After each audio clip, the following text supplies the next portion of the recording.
What if DOC never got into that car accident? What if Ice Cube didn't leave NWA? What if the game never leaves G Unit? What if Teddy Riley never moves to Virginia? What if we got that J. Cole and Kendrick album? What if the RZA would have never had that flood? How would the hip hop world sound today? Welcome to Hip Hop What Ifs, the podcast where we dive into the biggest what could have beens in hip hop history. From iconic album delays to game-changing partnerships that never happened, we reimagine the culture we love and explore its alternative paths. And you are now at Hip Hop What Ifs. I gotta ask this question because the fans would if not, and everyone always is curious of this strong brotherhood. You know, You got you. Who have your own crew, came in with your own crew. You got Dame, who has his own crew, came in with his own crew. You got Jay, who has his own crew, came in with his own crew. And this big conglomerate, everybody always, they speculate, what was the breakup? Or what was the actual thing? Like if you look at these blogs, they always say, well, this, Star say this, and these people say this, and the Inquirer say this. And Well, the thing about it, when we did that deal in '97, the company was always going to be sold. So people think it's a breakup, but it was being sold anyway. Like So Def Jam, like how Russell You're trying to played build it. it up and sell it. Yeah, Right. so just like they had a formula put in, they knew they were selling. The only reason they extended because we were selling so many records. So we was actually pushing the number that Def Jam was going to get up because we were selling so many records at the time with Rockefeller. But yeah, we knew in '97 we were selling in 2002. The only thing is we did an extension for 3 more years. So that's why I went from 2002 to 2005, and I think with Oye Mi Canto, where was Right, so that, it was around, 2003? I think 5 or 4. Yeah, 4, yeah. Yep. So that was the tail end of it. The deal was up. So, So that's why Jay Def Jam, and then we started DDMG. He wasn't Rockefeller anymore. He went, everybody just went and did their own thing. but the theory is that it was Leo Combs, right? I think Leo gets that unfairly, but that's just me looking from the outside in. Yeah. That's a theory. The theory is Leo Combs did something to break you guys up. That's one of the theories. There's 15 million theories, by the way, Biggs. Yeah, I didn't hear the other. I got 14,999,000. So I got to hear everything. I think I've heard so of I can make a better assessment. And the movie made it confusing too, with Death of a Dynasty. Death of a Dynasty. Death of a Dynasty was I'm in funny that movie because too. when it came out, we actually had a meeting. We was like, yo, where's this stuff coming from? Because it was actually on the news saying that we were breaking up. Right. So Jay called it. He's like, yo, y'all saying it? We like, yo, nah, you saying it? So we laughing with each other because at the same time we making the movie. Right. But none of us is knowing where it came from. Okay. I mean, so people don't know about those meetings and we laughing about it, so it's a bunch of theories. So you saying that Leo Combs couldn't have been it? I'm not saying that he could or couldn't have. I'm just saying that it wasn't the reason why Rockefeller dispersed because we sold the company in 2005. Then there's another crazy rumor, right? That when Cameron became the president, this is one of the illest ones because Well, he never became the president. whoa. Dame said that he wanted to, but Cam asked for a certain amount of money that he never got, and he turned it down. So it was supposed to be Cameron. And we didn't have Twitter back then, so once that information was out, it was supposed to be Cameron stalk and Cam. Beans. I heard that story from you guys. I've never heard that in public. Yeah. I heard that, I heard Dame say that, and I heard you say that. I never heard it in public though. Yeah. But you think that had people salty, even like state property or something like that? Well, I wouldn't say that because Beans was about to be the president too. You know what I mean? The president of his. Yeah, it was going to be 2 co-presidents. Oh wow. Oh, That would have been crazy. that would have been. And this is after you guys sold it already or not? Nah, we still have it. Okay. Right. Oof. Jesus, man. You got rich history, man. All right, welcome back to Hip Hop What Ifs, the place where we discuss what if scenarios. It came up in my mind for watching Marvel What Ifs, and I was like, what if we do a hip hop version of What If? What if these different scenarios would have happened? How would the landscape of hip hop have changed?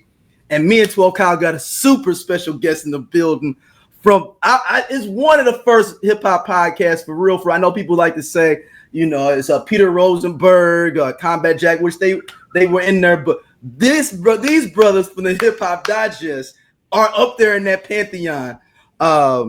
My man E Green from the Hip Hop Digest show. Shout out to King Killer and Kurt G. Man, but man, thank you for coming on, E Green. Oh man, thank you for having me. I'm honored to be here. I don't know how much I'm gonna add to this, but and look, hold on. So they got me using like 3 or 4 nicknames for their podcast, and people be like, "Where'd you get this from?" So I've been calling Jay-Z the corporate since they started calling me corporate.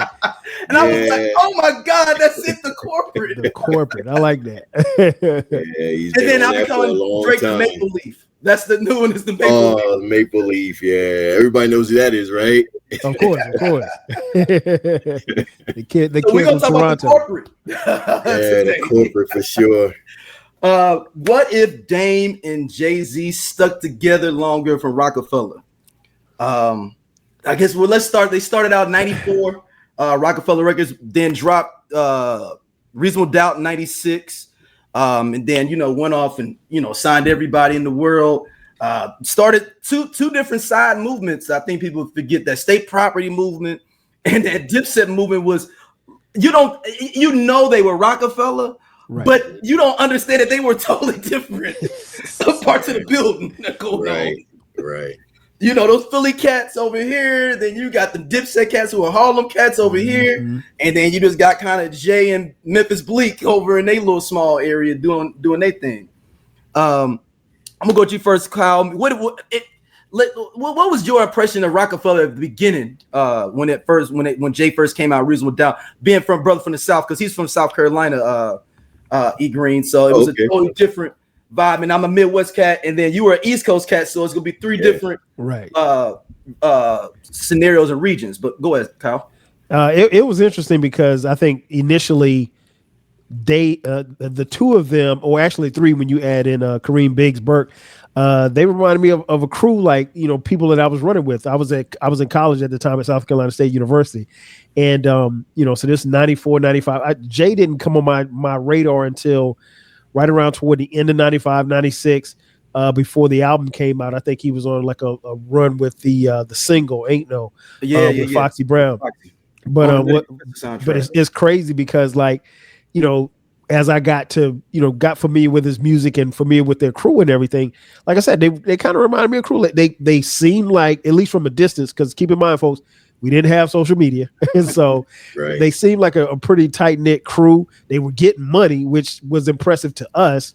And I remember when the album dropped, I didn't get it I got it maybe a month after it came out. So that was probably like July 96.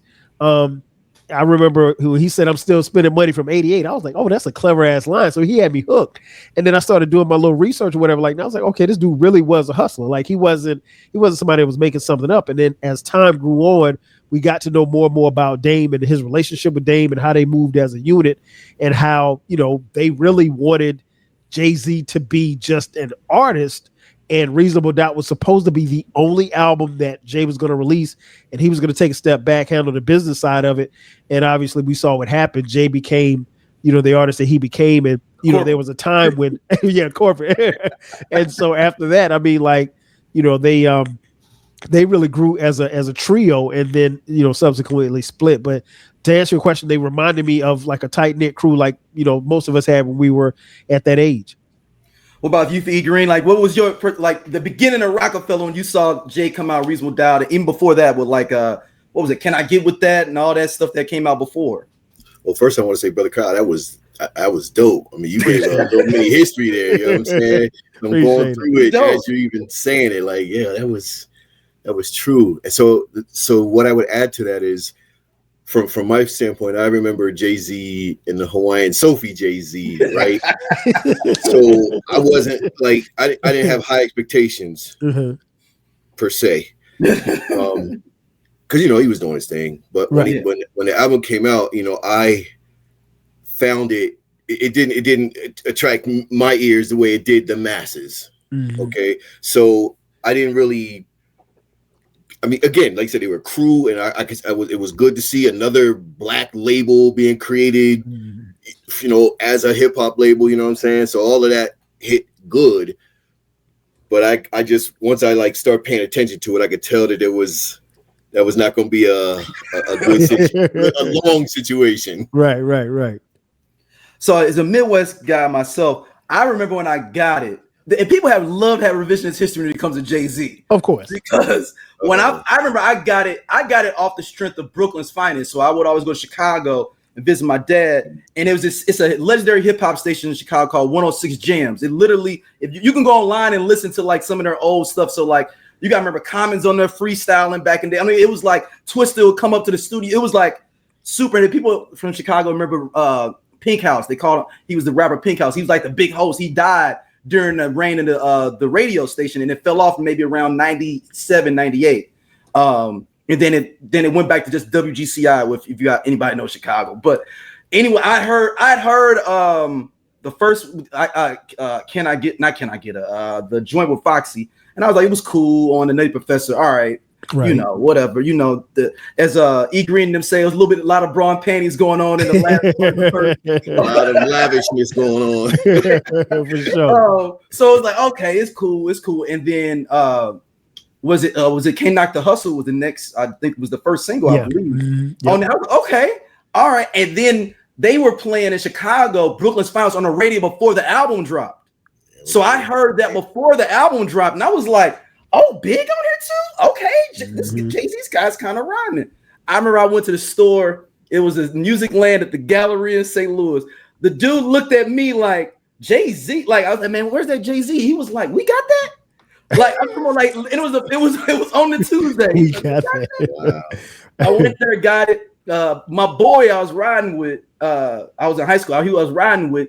He laughed me. I was like, why did you buy this bullshit, man? Jay-Z? What? Who is this? And we rode it all the way from the mall all the way back to the north side, which is like 30, 40 minutes. And he got to the end of it. He was like, hey, man, don't never put this bullshit in my car. Wow. And I remember I had to be a closeted Jay-Z fan being in St. Louis, especially at the time. It was a very heavy Pac, Biggie, you know, kind of thing. Nas a little bit too. A little bit of Wu-Tang. Like St. Louis is a multicosm of everybody else's sounds. So that's why you can hear like a Nelly and somebody else. You'd be like, they don't even sound like that. That's because it was 15 different people's parties music is jumping off. Right. And I remember I used to hide the fact that I had reasonable doubt. It'd be like a secret society. I remember a dude at high school saw the it was like a brownish cover, like tan cover. And someone saw me and was like, hey, oh, you listen to Jay-Z? I was on the train. And he was like, I was like, oh, yeah. And the dude was like, no, that's dope. And I'm like, oh, okay, cool. And the dude invited me to like this lot of hip hop stuff going on in St. Louis, but it was like a little secret society until that second album.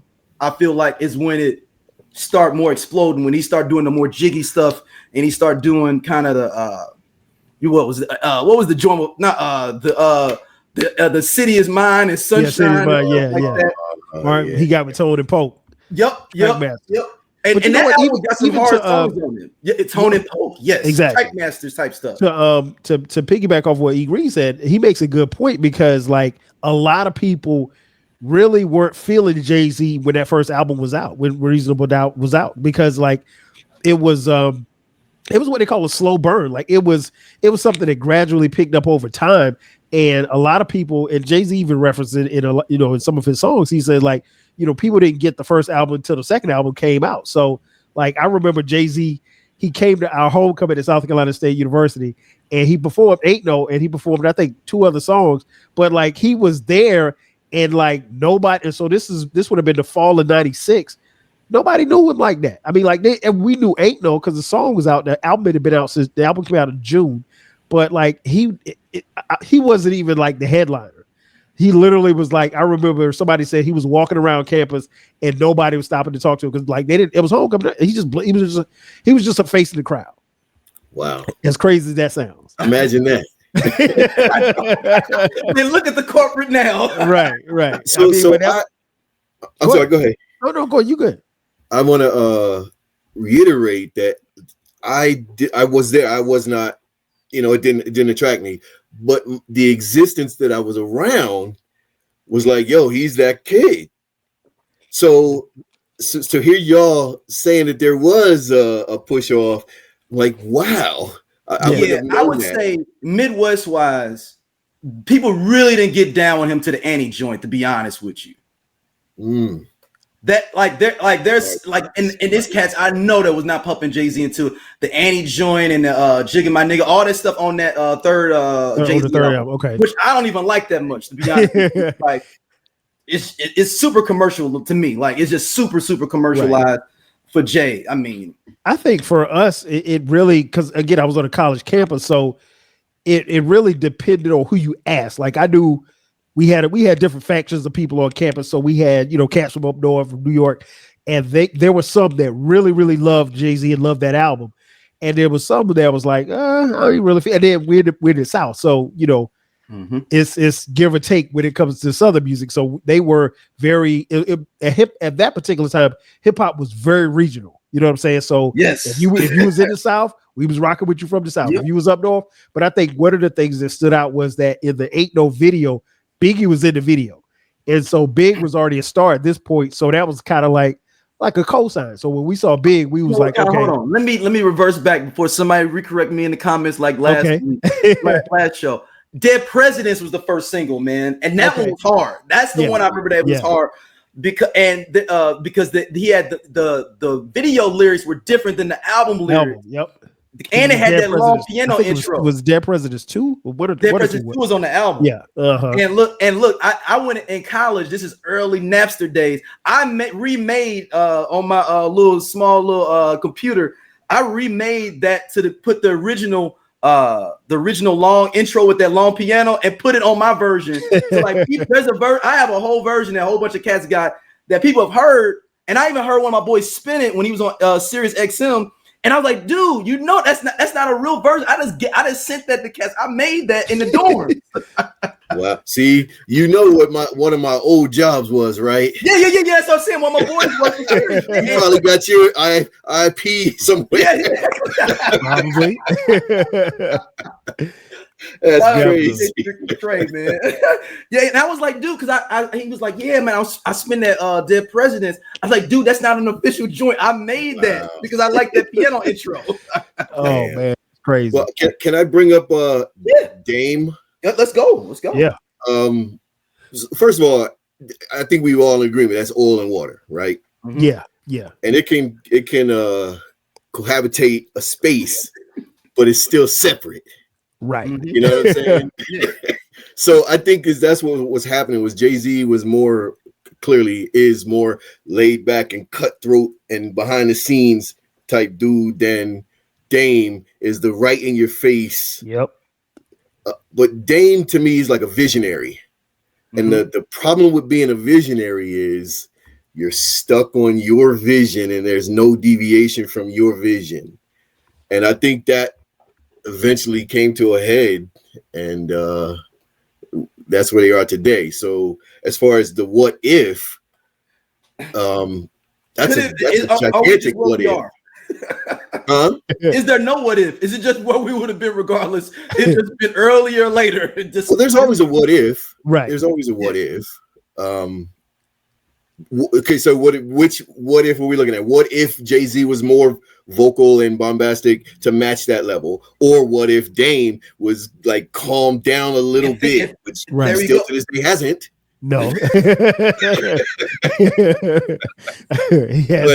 that is the what if. That is like, what if they could have found a space where they could blend versus the oil on the water and that wall that was never gonna breach. You know what the thing that always stood out to me about Dame was that Dame, especially as Jay got bigger and we got to know more and more about them, Dame always was going to fight for Jay-Z, and he was always going to fight for Rockefeller. He was always going to fight for what he thought was right. Like you said, Egre, I mean, like if Dame thought the sky was purple, it was purple, and you weren't going to change. You weren't going to knock him off that. And I know, like, particularly when they did the merger with Def Jam, you know, he was adamant about, look, we need this, we need that. And he was adamant about what Jay should be. And he rode for his artists and subsequently for the label. And it was just, especially as Def Jam started picking up other labels like, you know, Rough Riders and some of those other acts and stuff like that. I just, that's one of the things that I loved about Dame. And I like you said, oil and water. So it was like, how could they continue to coexist? But it seemed like really from at least from us on the outside looking in, from a business standpoint, Jay needed Dame as much as Dame needed Jay. I was just gonna say that. That's in that period, yes. Yeah, for sure. And it protected Dame. I mean, Jay in a lot of ways. Dame did like it protected him and having to make those big decisions or make those big like moves. So he could be in, like you said, in the cloak and dagger behind the scenes because everybody was worried about what Dame was on, and Jay was the one making those moves and making calls on the back end. Yeah, right. Man, I mean, he's the corporate for a reason, y'all. I mean, there's a reason. Sure. There's a reason the Hip Hop Digest gave him the nickname the corporate. It's not just it fits. It totally then there was fits. one of his bars when he said he's a businessman. that line, and that was after him getting coined the corporate. Let's just right. I know. Exactly. Somewhere along the line, right? Yeah, he understood. Like, I am a corporation. I'm the corporate. Yeah. Yes, sir. Yes, sir. It is a shame. We would have probably gotten a lot more good music.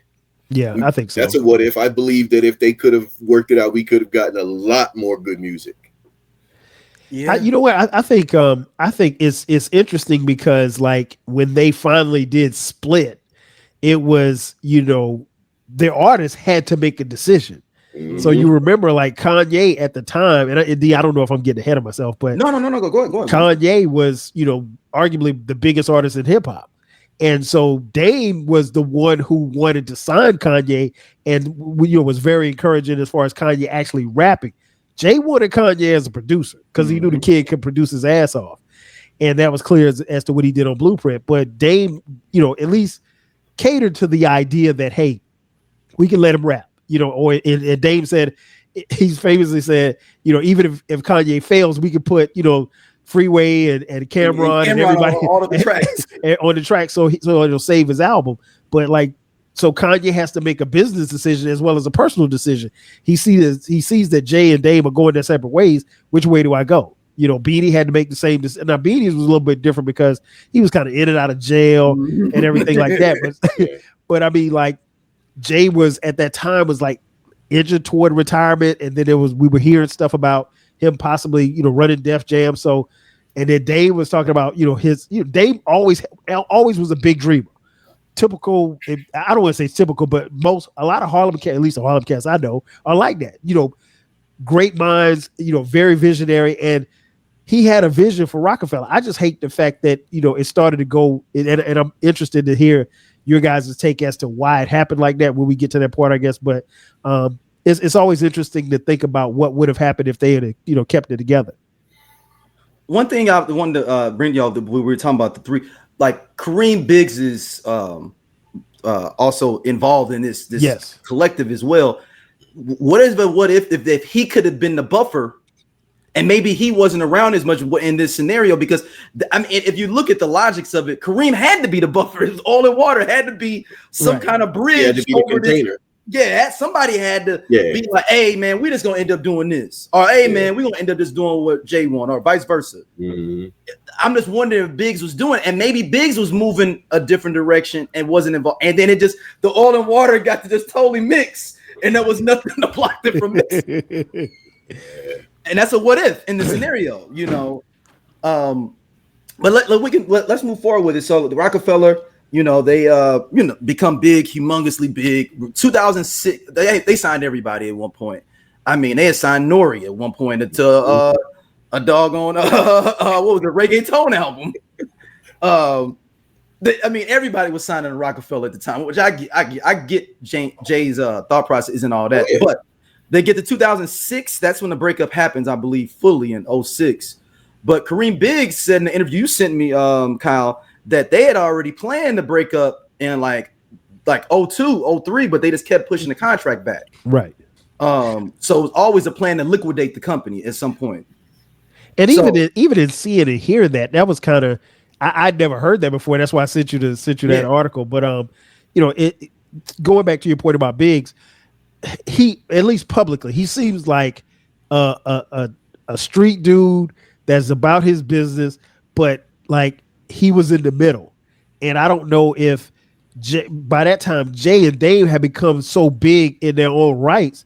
I don't know if he could have pulled them together. It would have worked, I think, if And I'm sure he probably tried, but then he probably got to a point where like, man, I can't talk to Dave, but he's like, man, I can't talk to Jay, and he was literally caught in the middle. But I wouldn't call him. Some people refer to him as a silent partner. I wouldn't call him a silent partner. I think he was very instrumental in the album cover of Reasonable Doubt. He's in there. Exactly, and we know who he was. He just did. He ain't do a whole bunch of talking. He ain't do a bunch of press. He do because Dave was the face of the movement. He was the face of Rockefeller, and Jay was the talent.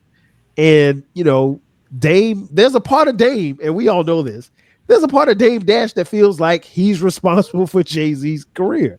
He is though. He is. He does have a part in it. He played a part in it. Yeah. Yes. Otherwise, Jay-Z would have been Jay-Z before that. Right, but Dave probably thinks his part is a lot bigger than what it is, and there's nothing wrong with that. But you know what I'm saying? Yeah, it's probably definitely inflated. Yeah, oh, no doubt. But I would have liked to have seen them, stick it out for real, or at least amicably not be together. Like, and maybe this is really. I mean, I guess Jay kind of kicked it off saying, you want to make you made hole, make another hole, and what was it? He did a couple of times. The whole song "Dig a Hole" was about Dave, basically. Well, so I think that I had not seen the video that you two just discussed, but just hearing you talk about it and the fact that they had a plan to break it off at some point anyway, that's promising. It's just they probably were going to live by whatever date they set. But then that success, they were like, yo, we gotta, what I'm saying? And all the while, the tension is still there because of the two totally different personalities. Right. A planner and a visionary. And that's a very tough one because a planner is going to map it all out. You know what I'm saying? Mm-hmm. Or they can't be equals in the situation. If it is a planner, the planner so one of them needs to be overranking the other one for whatever the work. You can't have the visionary planner be equal partners. And where was that going to happen between Dame Dash and Jay-Z?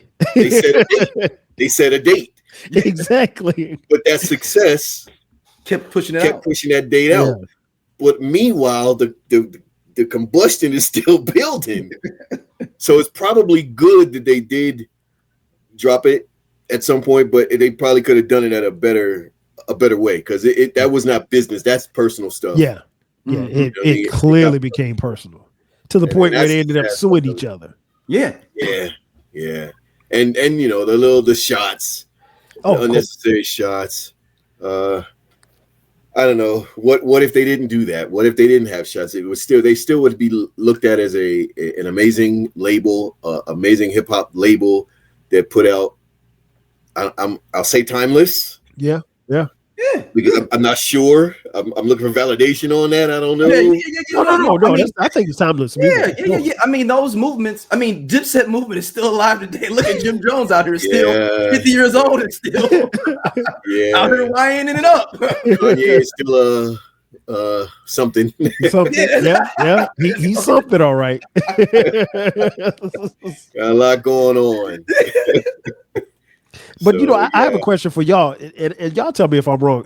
Do you think at the core that Jay-Z and Dame Dash were friends, or were they just dudes that knew each other, used to get money together, and came together like that? Or do you think they were genuinely friends, like boys, before all of this, happened? That's an interesting question. It depends on what interview you hear from them, because like pre-interviews, they was running around because. The story goes, Dame was a party promoter at first originally. They were called like the Best Friends or something like that. And Jay had a whole nother crew of doing stuff, and he would be over in Harlem, and they met. And they were like, we should just be linking up doing stuff. I can help you out with this. And he was trying to do his music through the Best Friends parties. Now that was when they were cool.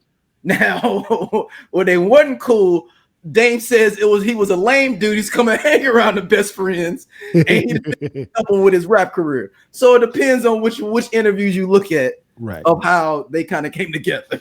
I don't think they were ever friends. Okay. I'm speculating, but I think that was a business decision on both of them that never binded. One had a plan and the other one had a plan, and they were trying to get to there and use each other. Right. Yeah. For lack of better expression, to use each other to get to what they wanted to get. But I will say, I think that what I observed is that Dame had way more loyalty than Jay-Z. Well, I would say this. And I think Biggs, that's why Biggs still does business with Jay, is because it was the two Brooklyn cats versus all of Harlem. They came to Harlem to get their stuff started. So maybe that's where we need to start. Maybe it's like the two Brooklyn cats coming into a Harlem space. Because they made it. They made Rockefeller a Harlem space. I know Jay is from Brooklyn, but that was a Harlem operation. Right. Yeah. Yeah, you're right. Bottom, the way it looked, the stylishness, it was all Harlem feels to it. Mm-hmm. So maybe that's what we need to say more. Maybe it was Brooklyn versus Harlem. We just didn't. It got to a point where they were just like, "You gonna mess over that Harlem cat for real?" I mean, right? And they just got to a point where it was about, okay, let's get this money. And like I said, from afar, it looked like they were friends. But as time has gone on, I've questioned that. That's why I asked y'all, because it's like maybe they were just cool and they got to be real cool, and then they got to be business partners, and then everything takes off. And now you're literally and figuratively in business together, in bed together, so to speak. So that's why I was asking. Or is it a situation where we getting so much money together, we are friends because you in a way helped me get to money? So I do have. You don't have to be friends to get money, though. That's true. That's true. That's a proven fact. Yes, you can be in business and not like each other at all. There's other shaded people that do that very well. Fact. So very true. Facts. And I agree 1,000% what you said. Agree. Dame is definitely more loyal than Jay, at least what it appears to be to us. Because Dame gave me the impression like he was going to ride Rockefeller till the wheels fell off. Yeah. And Jay kind of gave me the impression like once Def Jam kept sniffing around, and then the money really started coming in, and they got a part of this conglomerate, and Jay just as a star, he started taking off and ascending into different type of heights. And Dame was still on the business side, still big, but he wasn't as big as Jay. No. And I think that was eventually just the start of the downfall. Now, this is something I just thought about from you just saying that. What if they never diluted Rockefeller, let Jay go be the president of Def Jam, and just kind of did a quiet like send off where he still be like Rockefeller, but he's not a part of the day-to-day operations, and people would have like, oh yeah, that's Jay, but then he's over at Def Jam doing his thing there. Could that have been a better landing place for them, and where they could have split? I go do my thing at Def Jam, but it gives people the appearance that is still Rockefeller, unless he just wanted to split him with nobody associated with. Maybe that's what. Maybe I'm being too friendly about it, like, oh man, let's go do your thing at Def Jam, and then you could come back and do your things here or do whatever. Sometimes divorces end like that, but most time they don't. The I Only Listen to 90s Music podcast is a show for 80s babies who were 90s kids. If you were a No Limit soldier, then this is your show. If you believe that Cash Money is not an army but was a Navy, this is the show for you. If you and your friends ever tried to sing a song written by Escape, In Vogue, Shy, or Boyz II Men at a talent show during middle school, this is your show. The I Only Listen to 90s Music podcast is a bunch of 80s babies talking about all the songs and things that we loved when we were kids and teenagers. So if you went to the skating rink and you were at a lock-in, this is the show for you. If you think that Tevin Campbell was the original Prince of R&B, this is the show for you. If you don't understand the conflict between Monica and Brandy, but you're kind of on Monica's side and understand why Brandy got punched, this is the show for you. Make sure that you tune in, subscribe, click the little subscribe link. We're here. We're going to talk about all things 90s music. This is the show for you. I was saying, we wouldn't even have to know that they really had left each other. He just had to take the job at Def Jam and been like, oh man, Jay doing this thing over at Def Jam. I mean, not Jay doing this thing at Def Jam. We still doing everything here at Rockefeller. And it wouldn't have had to be all these artists having to split. Yeah, I think it's he said the divorce and stuff. That sounds good, D, but it's I mean, like it was that's optimistic. Yeah, that's being very optimistic because, like I said, once they got into that, and here's the thing: when Jay went to Def Jam, it was going to be a problem because he was still trying to dabble in as an artist. Mm-hmm. And I've always maintained, particularly in hip hop, if you own a label and you're an artist on that label as well, the people under you are always going to feel like they got screwed because you're going to protect yourself before you protect it. Self-preservation. You're going to protect yourself and your career before you do anybody else. I don't care if it's Master P at No Limit. I don't care if it's Puffy at Bad Boy. Well, Puffy wasn't the band, but Biggie was. Rick Ross. Right, Rick Ross. Mean, all the way down the line. So you're always going to protect yourself and your brand. And so once Jay got to Def Jam, if he went to Def Jam and just sat it out and just said, okay, hey, we're going to cultivate these artists and so forth and so on, then I think he and Dave probably could have, kept it together. But once he was like, all right, I'm coming, because I think by that time, if memory serves me correctly, he was on his way out and he had retired, and then he came back with the Kingdom Come album. Yep. And so now you're coming back. We sent the first shot. Dig a hole. Right. So you're doing that, and now it's like, and not only the Rockefeller artists were suffering, but the Def Jam artists were suffering too, because they're like, okay, well, damn, bro, are you the president of this label, or are you an artist on this label? Are you both? And what's going to happen when my project has to come out, and we're spending all of our marketing money on your project? So it was going to be a tough way to go, and I think he and Dave, in hindsight, probably could have figured it out, but by then it was probably too late. E Green, I'm gonna give another reference to Hip Hop Digest here for this. My question to you coming up: are we forgetting Miss Carter involved in all of this during this time? He is married to Miss Carter. Well, I think I speak for myself, King Killer, and Kurt G. Yeah, that is TMZ over there. That ain't even no hip hop discussion. I'm saying that I'm saying affect their relationship. Well, I'm sorry. Let me rehear the question. No. I didn't tune out, but it was like Beyonce. Yeah, no. I'm saying that that she's running a certain direction in her career, and she's with Jay. Jay's like, I need to leave these other folks because now I'm doing this because as a business decision, clearly he made the right move. Right. Clearly he made the right move. But in the scope of Rockefeller, I don't think that was a factor in that. That was a factor in Jay's move, climbing star.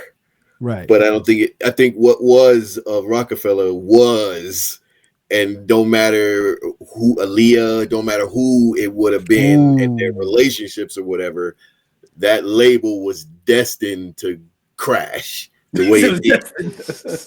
It was destined. Yeah. And that goes back to the what if. Mm-hmm. That is a hard what if, because that is a definite what is. Right. You know what I'm saying? Yeah. You what could we really make out of what if they would have stayed together? Besides, like I said, I'm sure there would have been a lot more good music that would have came out. Mm-hmm. But would they have still been at each other's necks, or not? One more than the other, one slyly, the other one more blatant as it went on. You know what I'm saying? So yeah. I think it was destined to crash, like I said. But the what if is like it's hard because it is those two gentlemen who have not changed. No, at all. If one had changed, we could say, "Oh, damn! Well, what if Dame would have not been so bombastic and brought it back? What if?" But he hasn't to this day. No, still. Jay is, even you talked about Jay's days at Def Jam and all that. How did we really feel about Jay being ahead at Def Jam? We were fans and we were like, come on, this is not right. Gonna work. This is not going to work. Not and then we saw who popped while he was running that, right? So we saw that, but his life and where he wanted to, he's there. Yeah, he is all the way there. You know what I'm saying? So, what if he didn't? What if he would have said, or what if he would have been as dedicated to Dame as Dame was to him? Yeah, I think that's why Dame talks a little bit more bitter, because he's probably hurt, like for real. Right. You know what I'm saying? I know people tend to clown Dame. And funny, I just saw a video earlier today of Dame. He was popping champagne somewhere, and I went in the comments and people talk about Dame and his teeth and he's broke. And I don't think for a second Dame was broke. Dame might not have the money that he used to have, but I don't think he ain't regular folk broke. Right. He ain't bouncing rich check broke. You know what I'm saying? So but it's interesting, E Green. I think you make a great point, man. I think it was probably destined to happen. I think like when I think about Jay and Dame, like for example, Dame's son is Jay-Z's godson. So, that's something big if you say, okay, hey, this is gonna be your godfather. And then they're going through their beef and he has a relationship with this young man, and now maybe he don't come around no more. Or maybe when he come around, they keep it cordial, but he's there for his godson, but they ain't kicking it over no like how we used to kick it. And what's interesting was maybe about a week or so ago, I saw I was watching the Unplugged, Jay-Z Unplugged on MTV, and Dame was up there dancing. I mean, like that's the Dame Jay-Z combination that I remember. Him coming out to Jay-Z songs and dancing all in the videos, that's like in the in the Big Pimpin' video, Dame pouring champagne on chicks. That's the Rockefeller that we remember. And so like to see it get to that point, I remember when things started crumbling. I think, and I can't say that this is the definitive spot where it went left, but I remember Jay, to your point, E Green, was with Beyonce. They were vacationing in San Tropez, and Dame was on Hot 97, I think. And they were asking him something about something, and he said something to the effect of like, Cameron is going to be the new president. And he made him the president. And so everybody was like, the vice president of Rockefeller's vice president. Yeah. He's gonna be like the vice president or president or something like that. And everybody's like, well, wait a minute, how he jumped Bleak? Because Bleak been there since day one. Bleak was on the first album. Like Bleak he grew up with Jay. Where's Bleak from? He's from Brooklyn. Okay, then where is Cameron from? Harlem. So there you go. Civil War borough. There you go. So I mean, like I remember that happening, and now keep in mind, folks, there was no TMZ, there was no internet, there was no nothing. And so, like, when the word got to San Tropez, Jay was like, nah, that ain't happening. And then it was like, when he came back, word was like, that's when some of the friction started. And then Dame subsequently signed Jim Jones. Well, I don't know if it's Jim Jones. No, I knew it was Cameron and a couple other people. I think it was ODB. So he had a couple of signings that Jay wasn't even involved in. And so, but Jay really couldn't say nothing because at that time, Dame was the business end of Rockefeller. And Jay was supposed to be at Def Jam doing his thing. But, and then now he's got this relationship with this superstar. Well, she wasn't even a superstar there, but, so things in Jay's life was changing. So, I mean, like, it was almost like a domino effect. Yeah, I always think about that moment when he's like, "Yeah, Cameron gonna be the president." Like, what? I don't even know if Cam even knew. Like, he's like, "Oh, I am." Like, what? No, that was a visionary moment. I mean, he saw the vision of what Dipset was becoming. No, I give him that, but it's just like we got to figure out a different way than right, this. right. Than being the VP. That was crazy. Yeah. I mean, he did sign ODB at that time, knowing, and supposedly because if you guys seen the ODB documentary, yeah, I saw it. I did, yeah. And they were insinuating they was kind of pushing them too hard to drop stuff, and it was like that's what they insinuated. It felt like to me in the documentary. I do not know. I'm just saying for the documentary, the insinuated felt like they was pushing. They had to set a tone. It's Oh yeah, director's discretion. Right. There you go, director's discretion in the documentary. Yeah. I mean, Dirk McGirt at the time, they were insinuating that. But what artist casualties do you all think was some of the biggest artist casualties of this breakup? That's a good question. Definitely, I think Beans. Oh yeah, for sure. Yeah, Beans. Like I said, he did a lot to himself though. Yeah, a lot of it was self-imposed, but he was unfortunately, but Beans was I mean, I'm a huge fan. So yeah, his career was really in flux when that split happened.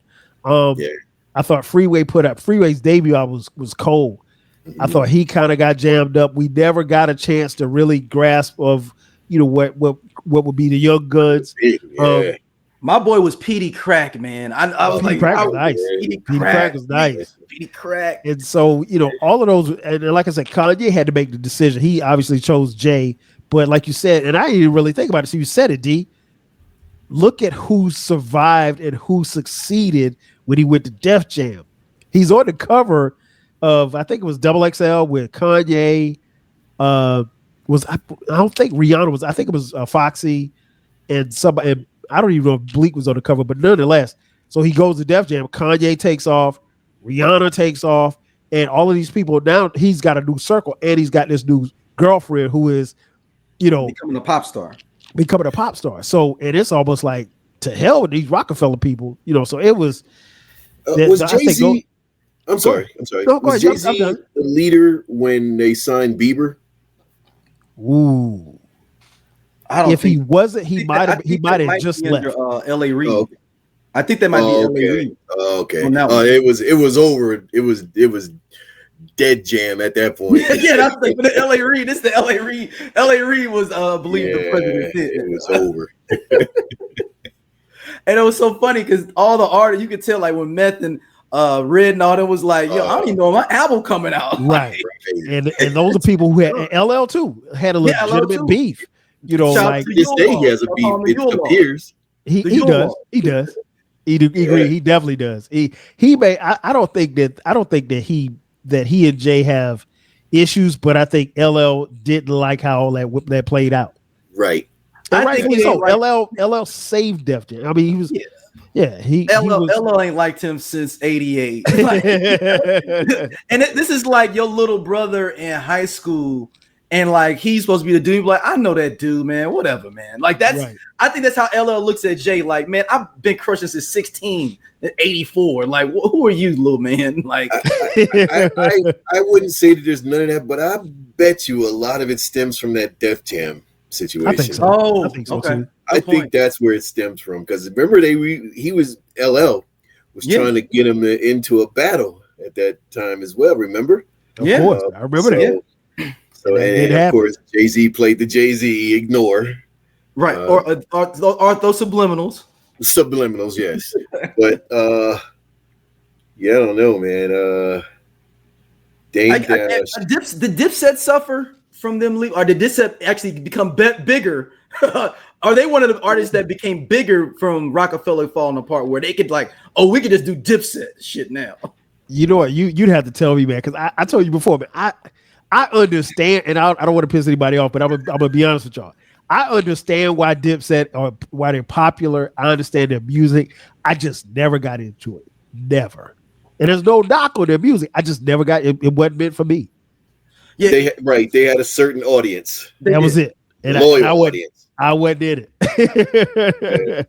I would say that Dipset, even as much as Jay, translated more nationwide to people. There's Dipset fans all across the country for a crew more than State Property or any of these other things. Question. Dipset, you can do a Dipset show in St. Louis and sell it out, like at a nice size venue. I don't think State Property could get 250 people in the. But they probably should have prepared for the verses against the lot. Now that's a different thing.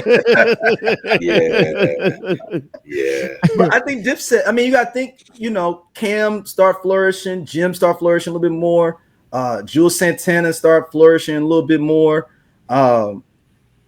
It's a funny story. There's this place in St. Louis called the Hip Hop Shop. High Point Cafe. It was like an underground hip hop spot. Cats used to come there to battle, DJ battle, the whole nine. Jules Santana shows up with his reps. Like he was gonna come up there and like just rhyme with these cats. That's like real rhymers in the crib. And cats get up there spitting at each other, and he was like, "Oh, y'all doing some different shit than I thought y'all were doing." And he never went on. That's all he did was like, "Yo, play my new joint." He was acting like he was gonna come out there rhyming, but he did not. Right. I think the Dipset represented a certain era of young black manhood. Mm-hmm. That the way they carried themselves, all that, the throwback jerseys, the cab to the backside, all that. I think, and all the jewelry with the Iverson jersey on. I think that they just embodied that time for young black men, and they ran with it I agree. Like you said, they wasn't barring out at all. They was just making club records, so to speak. Yeah. You know what I'm saying? They're hit. And again, they're the way they carry themselves. So to their benefit, they probably would have done that even without Rockefeller. I would believe they could have done it still. So and you know what, D, something I want to add real quick. I think one of the things that I just thought about too is that the fall of Rockefeller also kind of coincided with the rise of the South in hip hop. And so, you had New York kind of separating.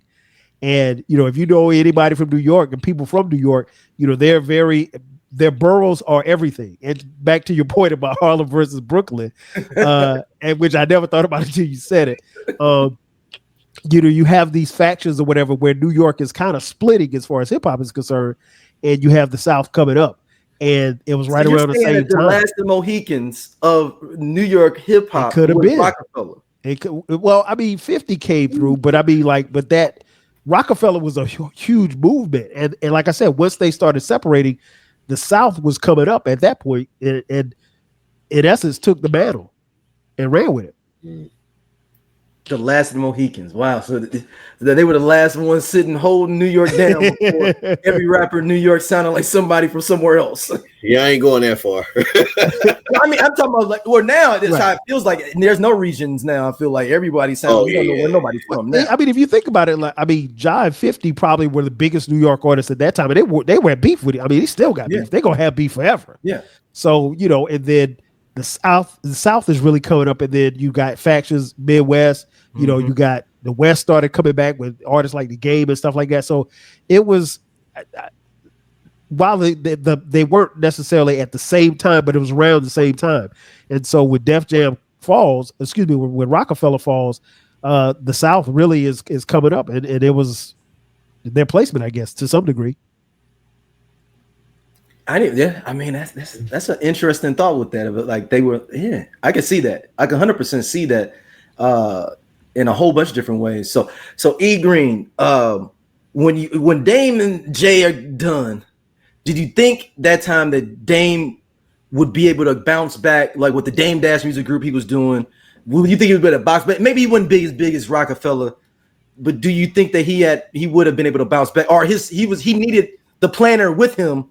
And the planner in this other scenario, and probably all Jay did was probably find another Dame, but like another version of Dame to do some of the same dirty work for him on this other corporate side. But Dame never found him a planner to support him. In your analogy, yeah, I would say that's a good analogy, because Dame, there's a lot of good about him, which is how they got to where they were. There's a lot of good about him, right. But again, the biggest point is being a visionary. You have to share that vision. The vision has to be shared. It has to be. Otherwise, you're not going to be successful. So, and we see he still has visions to do his clothing line. Yep. The other labels that he's worked on, his TV shows that his channel that so he has that drive and the vision to get to these things. But I don't think, like you said, that he's not allowing somebody to help with that vision. It's my vision. This is what's going to happen. But I don't think many people on earth are going to be successful to the level that a billionaire, multimillionaire level, by not allowing somebody else to help you with your vision.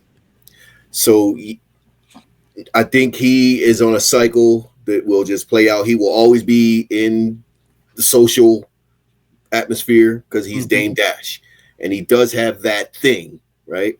But Jay, on the other hand, he does have that thing, that the ability to chameleonize himself. Yeah, that's a great word. Whatever situation he's in, to get to the next level, and then change himself again to manage through that. He's managing his life with billionaires right now. Yeah. In real life. In real life. Billionaires. Yeah. Dame is probably still dealing with millionaires and doing things like that, but Jay had that thing that Dame didn't have. Dame had a little something that Jay needed, but just needed it to get to the next level so he can get the next one. Right. You know what I'm saying? That's the way I see it. And he, like I said, he probably got another Dame that does work for him now. Yeah. Like a similar person that'll go bark on somebody for you. Like, well, Jay said he needs this, blah, blah, blah, blah, blah. If you don't, you're not working with Roc Nation, you know? And because you never hear about Jay-Z having getting his hands dirty, as they say. Nope. Well, but I think his hands are dirty. His hands are dirty. The one time, TMZ. Yeah, his hands are dirty for sure. And I mean, I have a theory that if you're a billionaire, you had to cross some people to get there. Oh, absolutely. Yeah, it's so, absolutely. You know, and you had to step on some people, and you had to.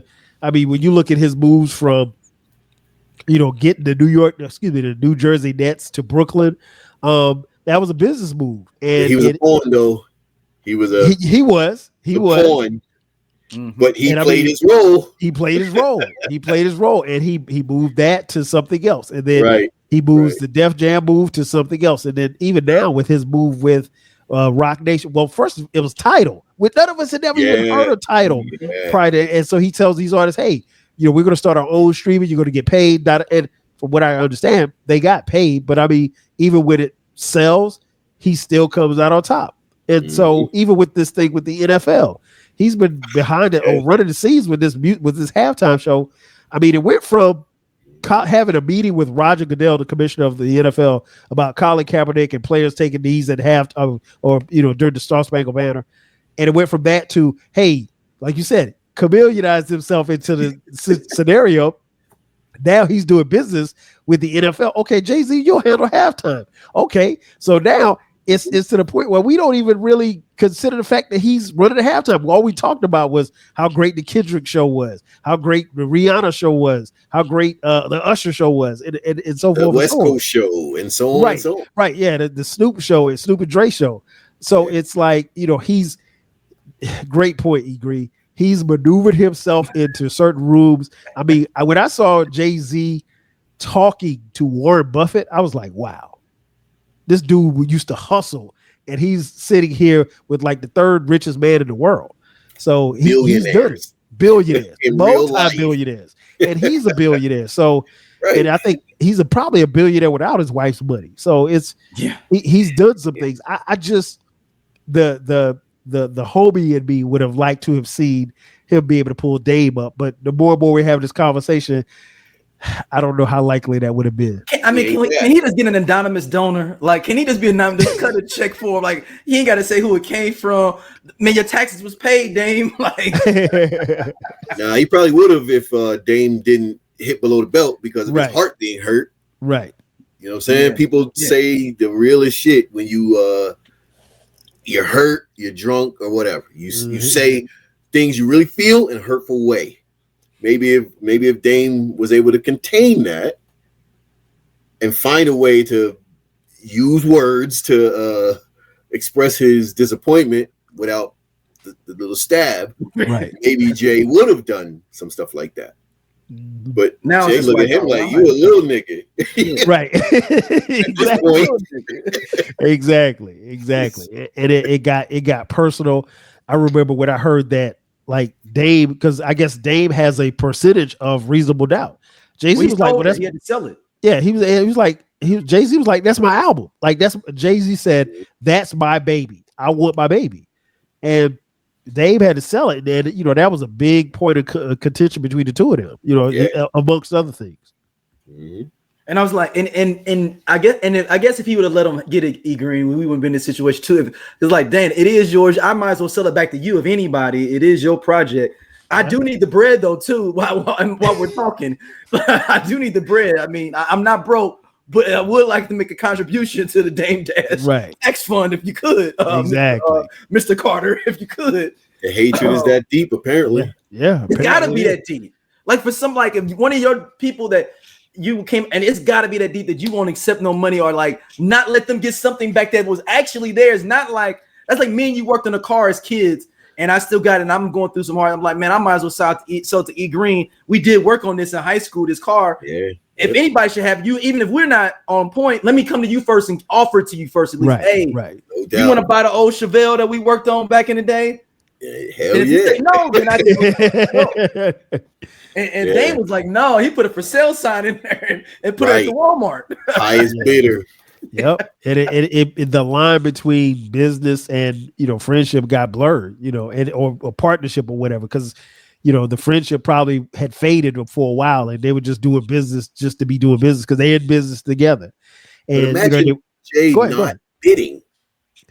Imagine that. Not saying whatever the cost is, I'm buying because that's mine. Whatever the cost is, you a little dude. I can buy it. I think he might be back channeling like that person. Hey, when you buy it, I'll buy it from you for like $2 million a year or whatever. Oh man, this is the corporate. This is the corporate. Yeah, it's corporate. We'll see a thing pop up on TMZ. No TMZ as y'all say, but Jay-Z has somehow got his masters back. Like, how? Wow. Yeah, that's plausible. Yeah, very much so. Look, would you put it below Jay not to bid for it could be low as possible? No. So Dame couldn't get up out his financial. No, I mean, because think about it. If you got $1 billion, what you want? You want $5 billion. If you got $5 billion, you want $10 billion. If you got $10 billion, you want $100 billion. Yeah, I'm saying make it lower. I'm saying make the bid lower by not showing up. Yeah, if Jay would have showed up, the bidding would have got more stupid because Jay-Z is involved, or a representative of Roc Nation or whoever would have showed up. But I mean, even something like Roc Nation, I mean, like if you would have told us 20, 30 years ago that Jay-Z would have a Roc Nation, come on, man, we'd have thought they would have been involved with it. Yeah, it's just crazy.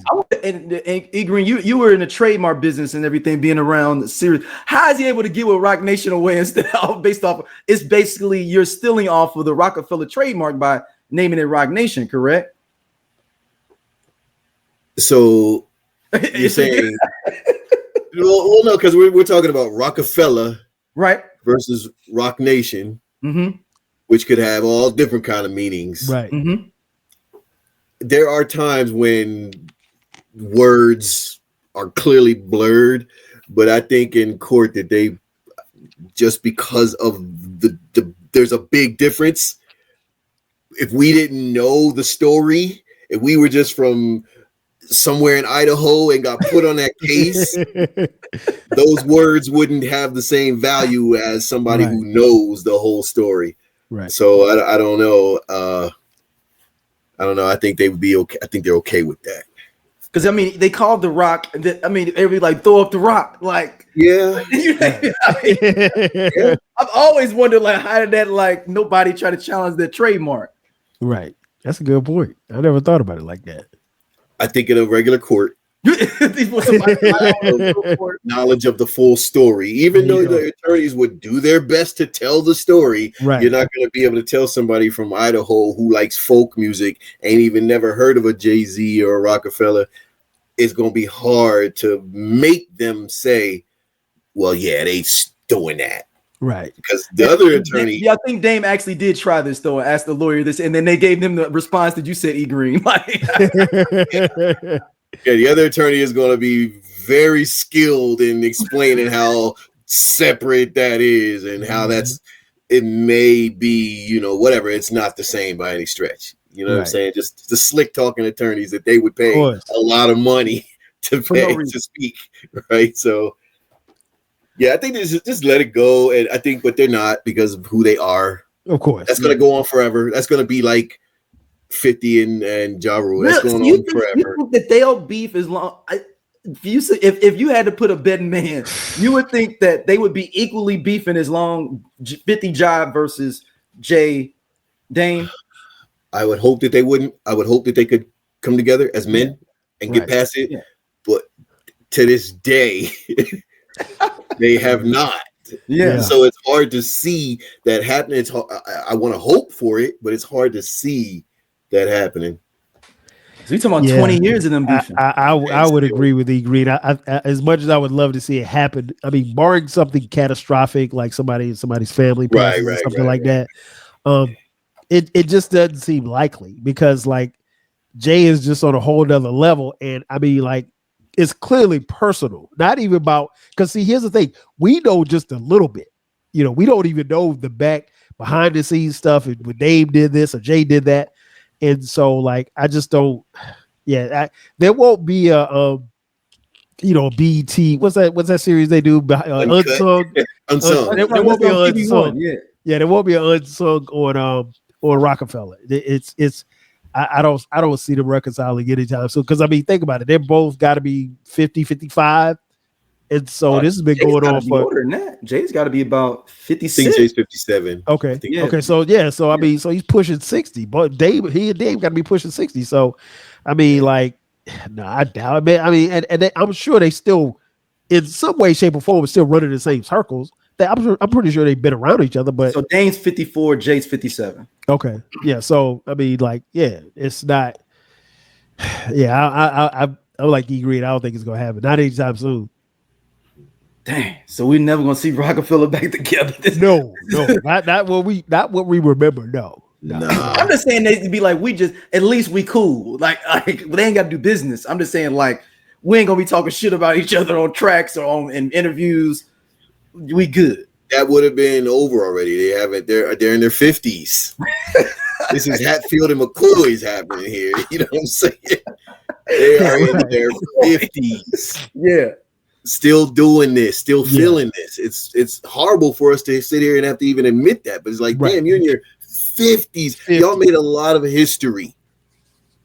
Embrace that shit now, right? Because our minutes, our seconds are not guaranteed. Exactly, and that's the thing. NWA, exactly. Dre and Easy getting back there before. Oh, nope, can't do it. You don't know how much time you got. We saw Tribe, come back together and we're making an album. And Fife tragically passed. That's my dude. You know what I'm saying? So, I mean, Daylight 2 now. Daylight 2. They was trying to finish up their project. Yeah, so I mean, like, none of us are promised tomorrow. I would like to think, like I said, barring something catastrophic, I just don't, that Jay is over here, Dave is over here, and I think the more and more we see of Jay, the less and less we may see of Dave publicly. Yeah, but Dave stays in the zeitgeist for however reason. Of course. Yeah, well, I mean, we're gonna find him because Dave gonna find a camera. He gonna find something to where he gonna put some content out there for you to see. Even if you talk about him, you talking about him. Even if you clown him, he knows that he's on your mind. So, but any current new podcaster is going to keep bringing it up. Of course. Yep. So you got to add that to it. Anywhere you get on any interview, first question. So how are you and Jay-Z friends? No, we're 72, still beefing. Right.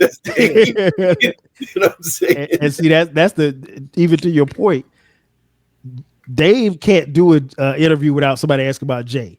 Jay can do 1,000 interviews before somebody asks about Dave.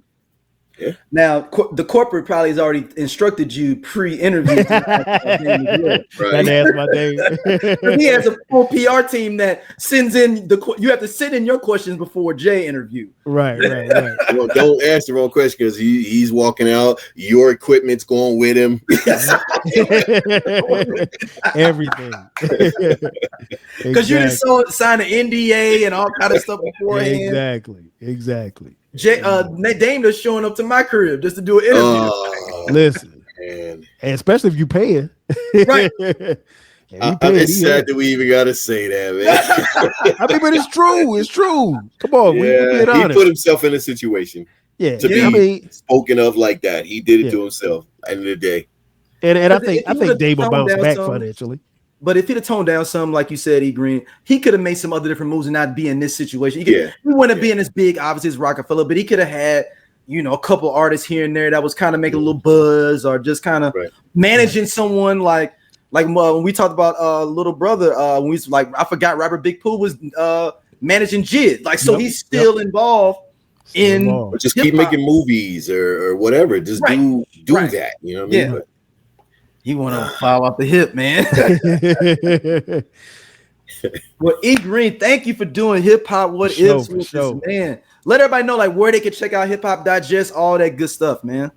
Oh my goodness! So you talked about it a little bit in the beginning, but I'm here since you asked me to talk about. I'm gonna talk about it. Hip Hop Digest show. Myself, King Killer, and Kurt G. We've been doing this since March 2006. So we are definitely not new to the game. We're in our show 700 because there was a time we do it weekly, right? But then we old dudes, so we kind of fell back from doing it every week, right? And we'd be in the thousands or whatever. But we've been doing this like we just talk about hip hop our whole lives, right? All three of us are DJs. Them more so than me these days, but we have always talked about the genre of music that we love, right? And then we going on, and we got to the point where on the radio, when the radio starts switching from even playing real what we call hip hop, they was just switched over to whatever stuff. We were talking like, damn, if we could only start a radio station, have our own radio station, we would play the Butters and all this whatever. But then the internet got invented, and it was open.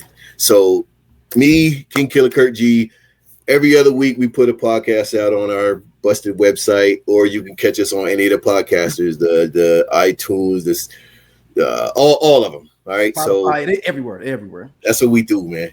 Yeah, one of my favorite segments, y'all, and y'all haven't done it in a long time, is counting the amount.